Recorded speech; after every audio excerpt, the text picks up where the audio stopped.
Right, guys, we're here today with Sharon, and founder of African Mamaput. I've been seeing so much of your content online in terms of the delicious food that you make, and it just always gets me like hungry because I love like Nigerian, African Dishes. food. Are you serious? Yeah. So when I'm seeing it, I'm like, oh. And you're saying you're gonna be on like Deliveroo now, aren't you? Oh yeah. In a couple of weeks But you're now. not in my area, so I can't because I'm from Manchester. And No. This is Chester. I think we'll just be working in Chester for now, but hopefully we get to expand, really soon. But at the moment, we're just working in Chester. Okay. And we will let you know once we've expanded operations to other parts of the UK. Yeah. However, Yeah. we are able to ship across to you, so we could do next day delivery in Manchester. It's just that it's not as urgent as delivery will do for you. Okay. So there's hope. There's hope. Yeah. Oh yes, there is. We have customers in Manchester as well. Oh, for the catering side of stuff. Yeah. Well, it's for the bulk orders. So you let me know in advance that you want to stock up your fridge. I cook down. I ship it over to you. Okay. So I guess segueing from that, let's do a little mini intro in terms of like who you are, your catering business, and then we can just go from there. Of course. So this is African Mamaput, and we provide authentic African dishes for events. And we are your go-to person for all the vegetable soup, abula, and basically wache, any African dish you want for your event. We are your go-to person. One-stop shop. Hey, well, if it's as good as how you dress today, oh yes, I can say yes. I had to represent, with the Ankara. Exactly. Thank you. I always say African people are always dressed like one of the best as well. My mom Trust always me, says. I always see them on Sunday or coming out, and they got all the colours, the vibrant vibes. They're always bringing the colour into the city. It's just so amazing, like the different clothing outfits that you guys have. Different materials. My mom always says better to be overdressed than underdressed. Exactly. I think it's a mantra for almost every African home because we don't play with looking good at all. Definitely. Yeah. I think that's the same in like Asian communities. We'll have lots of like vibrant colours or like similar kind of style of clothing. Yes. Even or like I think the men. Oh yes. Seams and the way it's designed. Yes. And even the style of the overall men wear is similar to what we have in our countries as well. Yeah. So we share quite a lot of things together with the Asian community, which is great. So like my main question is like, what dish would you say reminds you the most of like back home? Akara is fried beans balls. So we wash the beans, we blend it, and then we fry it. And I can only speak for Nigeria because, that's where I grew up. It was like our Saturday breakfast every day. So we eat it with bread, and it was so satisfying, so rich. You see a lady at the junction selling it every Saturday morning. So I'm talking about 5 o'clock, 6 o'clock. She's already preparing. From 6:30, it's ready and hot. Oh my God. Yeah.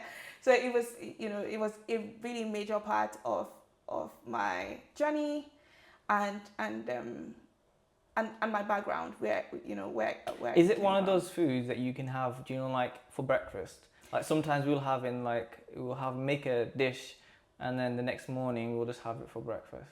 Oh yes. So it's one that you could make, and then have it the next day. You heat it up and have it again the next day. But then it's one you could do that, but it's better fresh. Yeah. Yeah, fresh and hot. It's better fresh and hot. Okay. It's really nice. I bet it is. I gotta try it one day. Oh yeah, you should. I should make one for you sometime. Yeah. When next you come. Well, order it, bulk order. Well, online. If you wonder who's got the big 50 order of all of that food, I just know it's Harun. I just know it's I'm you. sorted for the month then. No worries at all. I have you covered. What's the wildest thing that's happened to you catering at an event? Oh my God. I was saying that I would never bring this up, but since I have to bring it up now. So it was an event I had to cater to.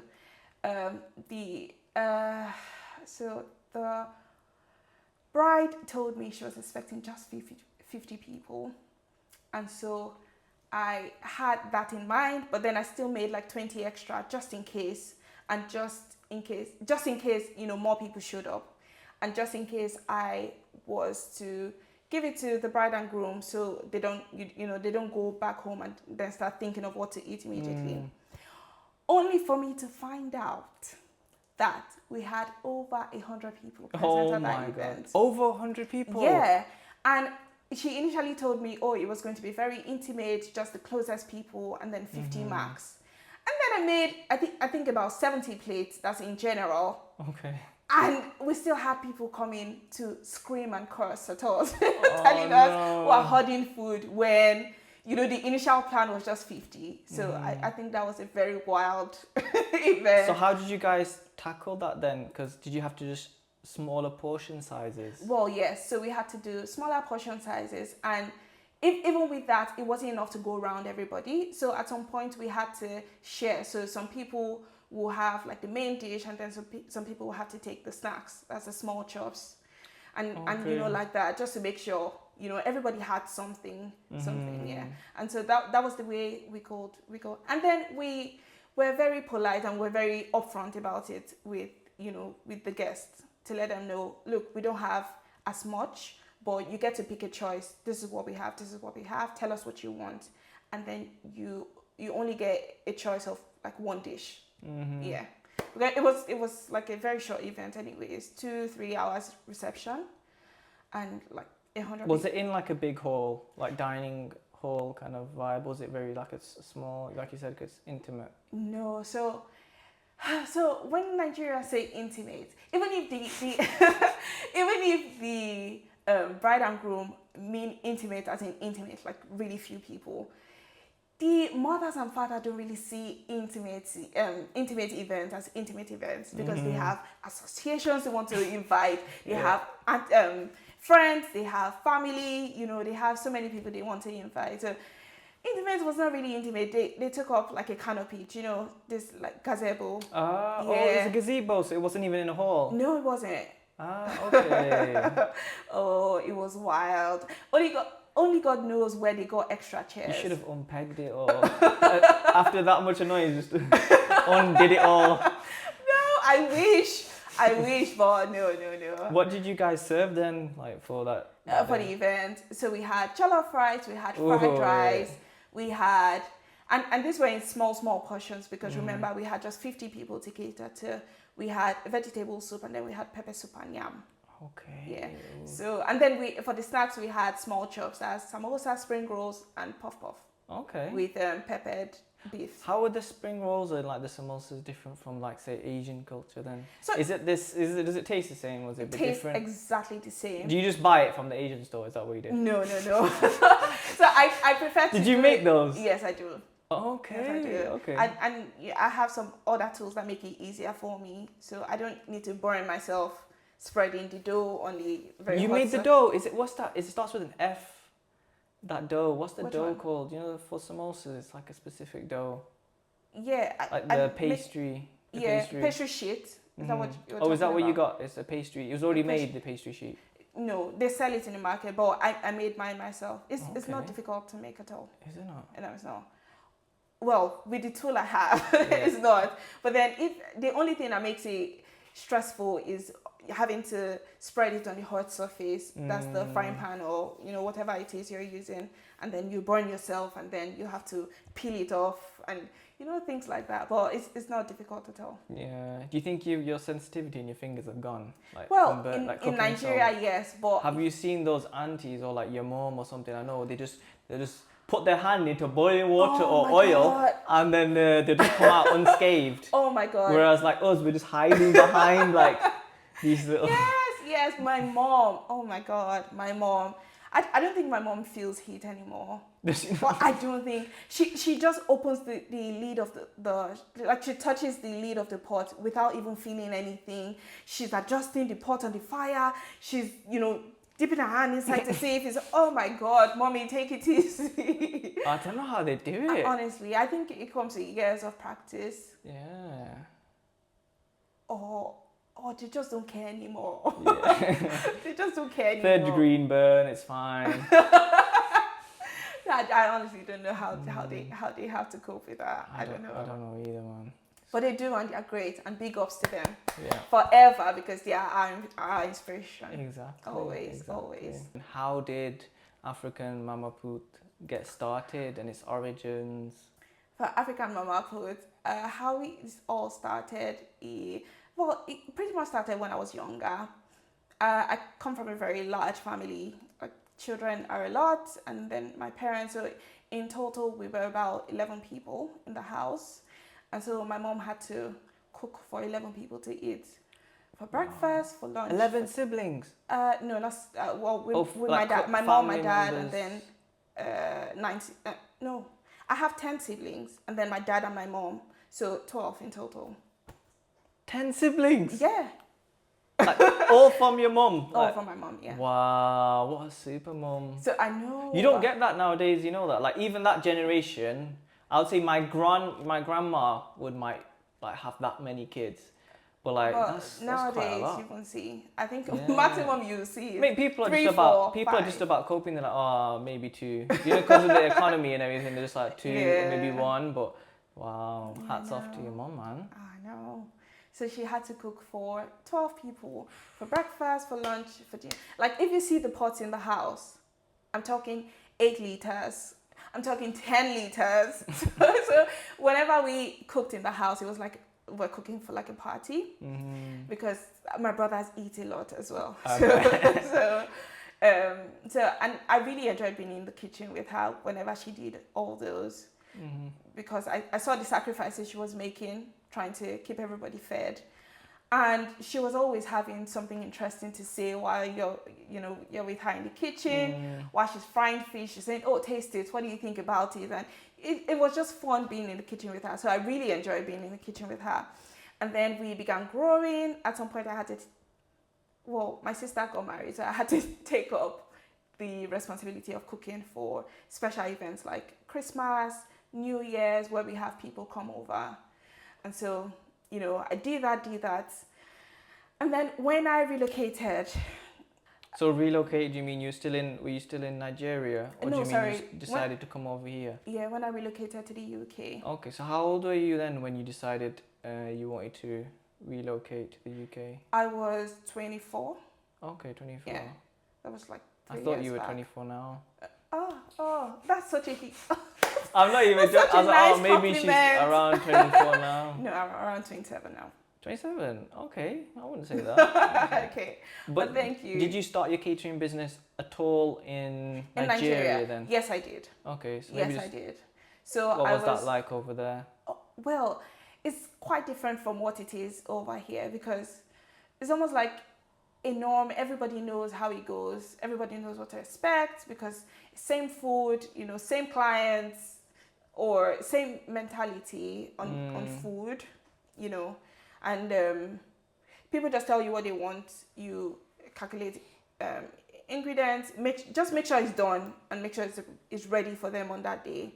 So, and they were not really big on dietary requirements. So back home, except for like just few people, you hardly see people come to you to cater for an event, and they're telling you, "Oh, I need vegan option of everything." We hardly see those. Or I in my experience, I've hardly seen that. So it was easier to manage. Because everybody eats chicken, everybody eats beef, everybody eats minced beef, similar. But then when I came over here, there were dietary requirements. People were allergic to things some other people were not allergic to. So we had to put all those things into consideration to make sure we are catering to every event and everybody that will be present at that event. So, everybody's safe, hygiene is in order, and nobody goes home feeling or regretting coming to an event because they go back with an allergy or something like that. And so back to the story of how African Mamaput started. I relocated to Bradford because that was where I schooled. I did my master's there. And how old were you when you started catering again? Like back in Nigeria? Back in Nigeria, I was about 15. Oh, 15? Yeah. Okay. I was pretty young. I was pretty young. But then I enjoyed it, and it was something we did over and over at home because I had a very big family, so So you're used to this cooking in bulk, and in large portions. So it was manageable for me at that time. Yeah, and was it like were you guys actually doing it in terms of making quite a lot of events during that time? Is it quite a lot of events you were catering for back in Nigeria? Well, yeah, I have catered to quite a lot, but compared to other big caterers, I think I'm just learning. So in total, if I were to guess, I would think close to 30, 40. Okay. Yes. What do you mean in terms of people you've catered to? Yeah, like events Okay, the I've number catered size. to. Yeah. Okay. I think 30, 40. Mm-hmm. And this is like a mix of like different food.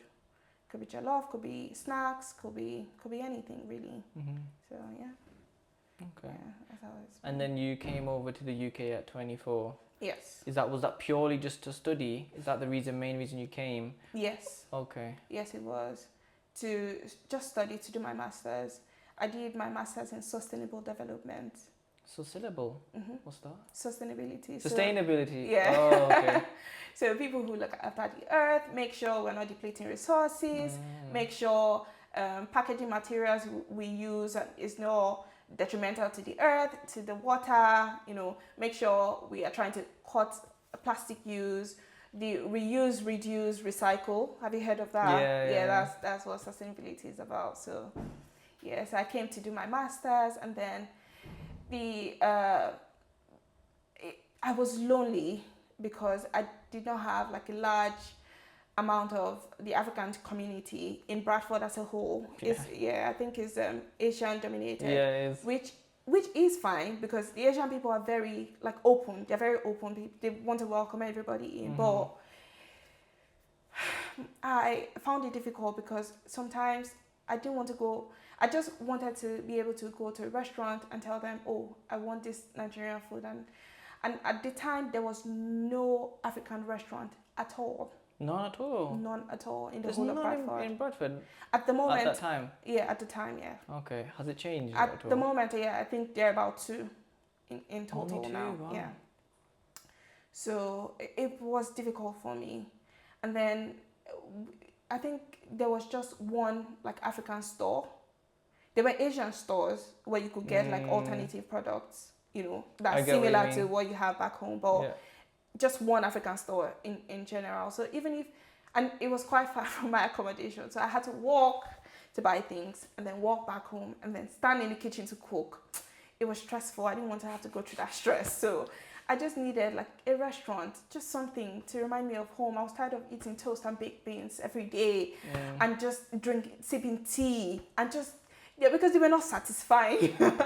So it was difficult for me. So I started by just cooking for friends. I was able to make a few like African friends, Ghanaians and the rest, and then I cook and then I invite people over to eat. Just as a like a fellowship, amazing. just to have people around, similar people around. And so that was where we started. And then they will be teasing and say, oh, this food is very nice. Reminds of Mamaput. And what we call Mamaput is all the street vendors on the street, who sell street food. Oh, okay. Is that what it means then? Yeah. So it's basically... So it's African street food? Yeah, yeah. Okay. So the lady who has like a local buka or something is called Mamaput because it's basically just mama and put. So mama as in mother and then put as in food. Put food in. Okay, mother of food. Yeah.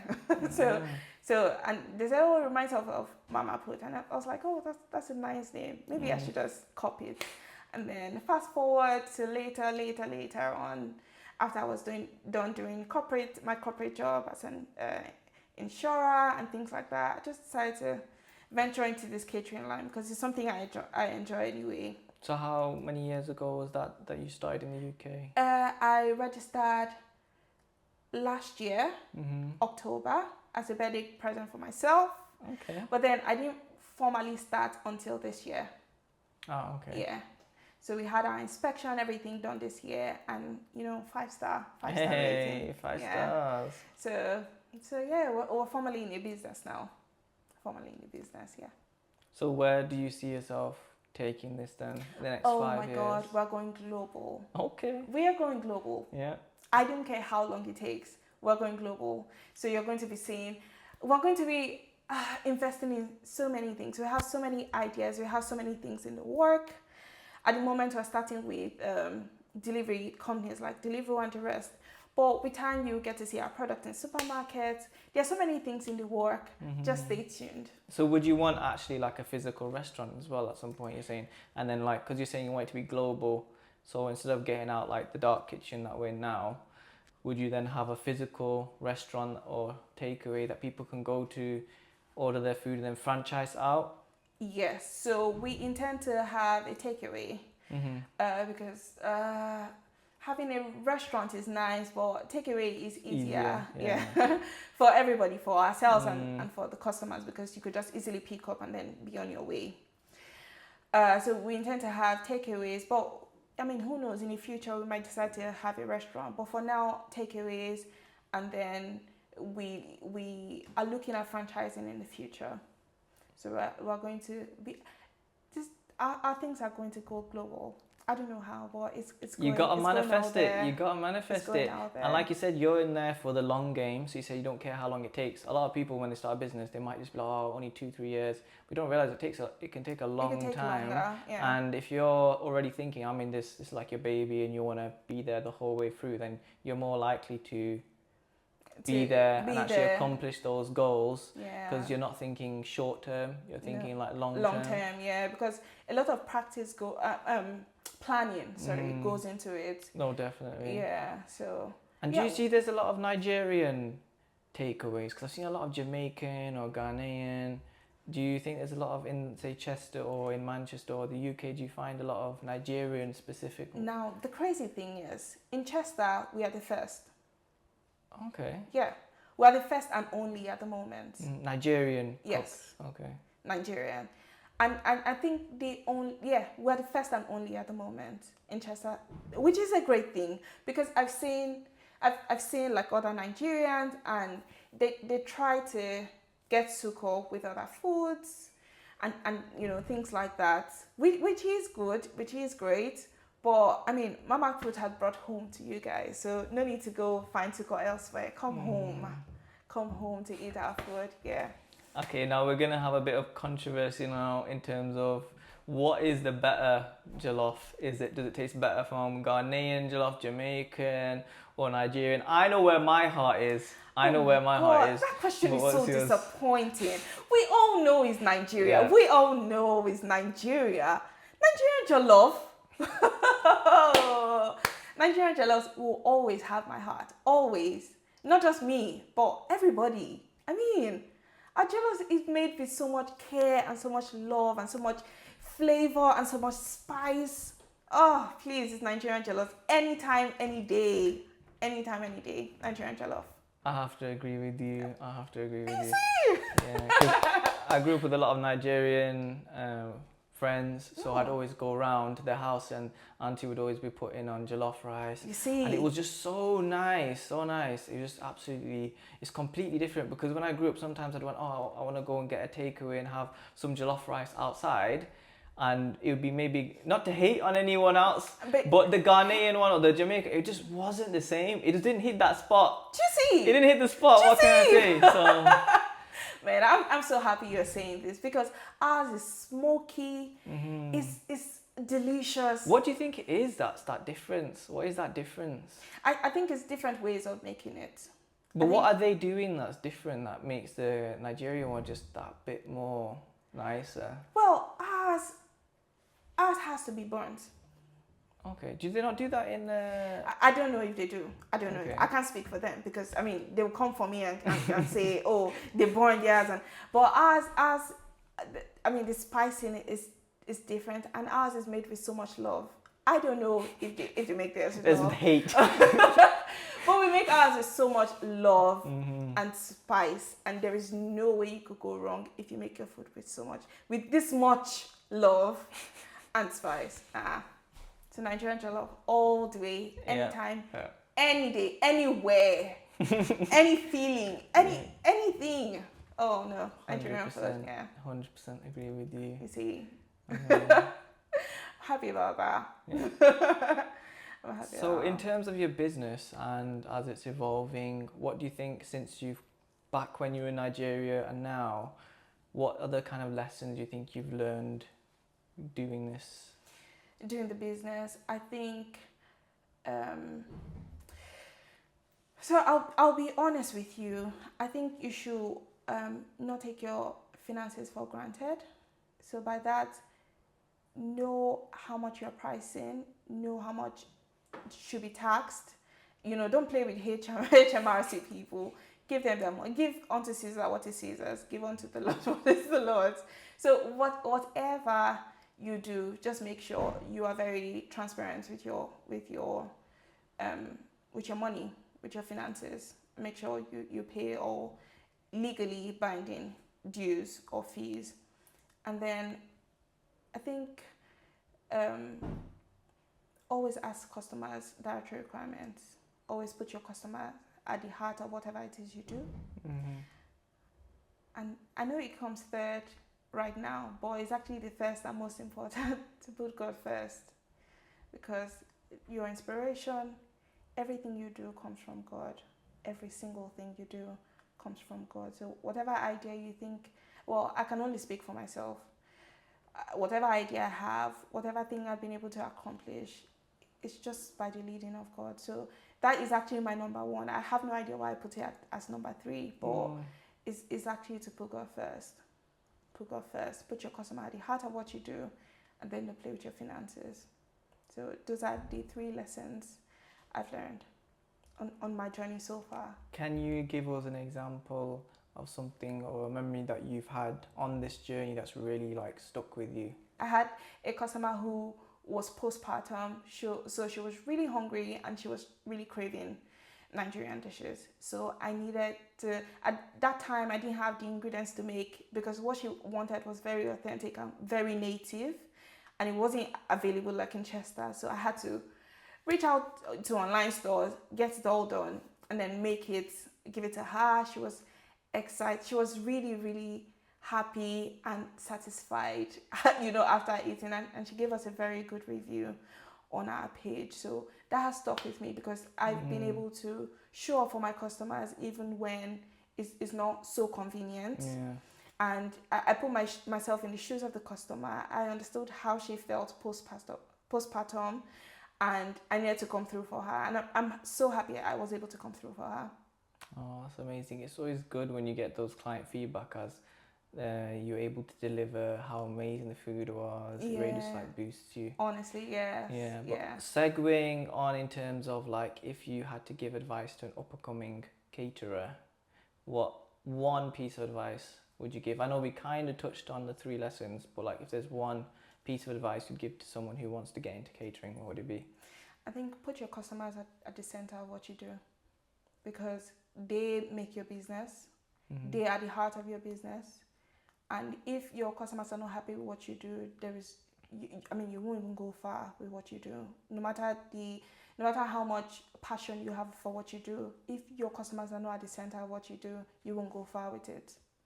So put your customers and their requirements at your forefront, and they will even refer you because you're happy with what you do.